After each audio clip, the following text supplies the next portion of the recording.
आज हम BA final में आंग्ल मराठा संबंध की चर्चा करेंगे। इससे पूर्व भी हम इस विषय पर चर्चा कर चुके हैं कि किस तरह से अंग्रेज़ों और मराठों के बीच संघर्ष आरंभ हुआ और प्रथम और द्वितीय आंग्ल युद्ध हुआ। तृतीय आंग्ल मराठा युद्ध 1817 से 1818 तक लड़ा गया।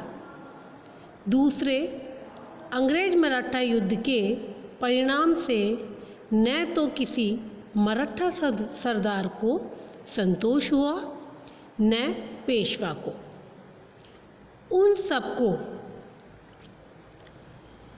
अपनी सत्ता और प्रतिष्ठा छिन जाने का खेद था, अर्थात द्वितीय आंग्ल मराठा युद्ध के फलस्वरूप सभी पक्ष असंतुष्ट थे। ऐसी स्थिति में निश्चित रूप से तृतीय आंग्ल मराठा युद्ध होना स्वाभाविक ही था। पेशवा बाजीराव द्वितीय षड्यंत्रकारी मनोवृत्ति का था ही उसने अविचारपूर्ण रीति से अंग्रेज़ों को जो सत्ता सौंप दी थी उसे फिर से प्राप्त करने की आशा से 1817 में अंग्रेज़ों के विरुद्ध मराठा सरदारों का संगठन बनाने में नेतृत्व किया और इस प्रकार तीसरे मराठा युद्ध का सूत्रपात हुआ। इधर होलकर और सिंधिया भी द्वितीय आंग्ल मराठा युद्ध के परिणामों से संतुष्ट नहीं थे, अतः वे भी सत्ता प्राप्ति का अंतिम प्रयास करने के इच्छुक थे। यह युद्ध अंतिम रूप से लॉर्ड हेस्टिंग के भारत के गवर्नर जनरल बनने के बाद लड़ा गया। अंग्रेज़ों ने नवंबर 1817 में महाजी शिंदे के साथ ग्वालियर की संधि की, जिसके अनुसार महाजी शिंदे पिंडारियों के दमन में अंग्रेज़ों का सहयोग करेंगे। साथ ही यह भी कि महाजी शिंदे चंबल नदी से दक्षिण पश्चिम के राज्यों पर से अपना प्रभाव हटा लेंगे। जून 1817 में अंग्रेज़ों ने पेशवा से पूना की संधि की, जिसके तहत पेशवा ने मराठा संघ की अध्यक्षता को त्याग दिया।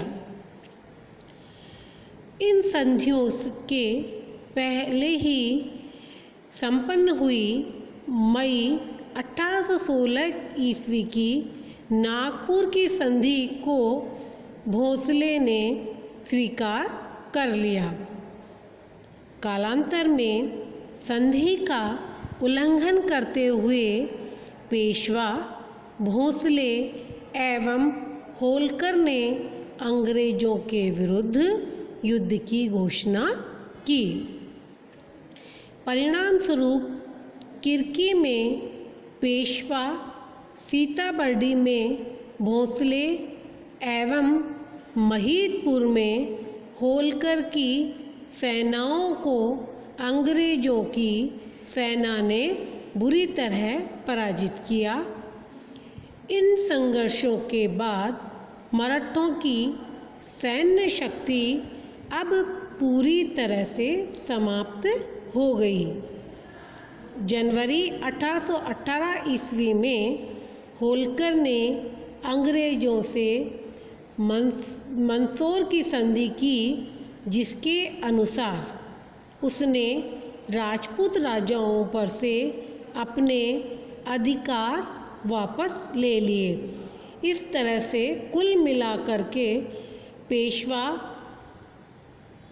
होलकर, भोसले और सिंधिया सभी अपने अपने स्वार्थ के कारण युद्ध में सम्मिलित हो रहे थे।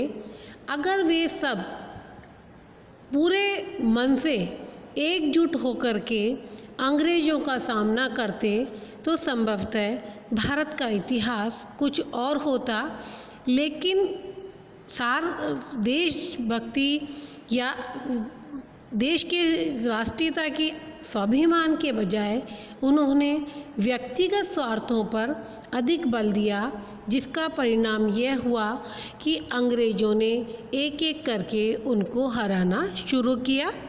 इसका अगला चरण हम अगली कक्षा में पढ़ेंगे।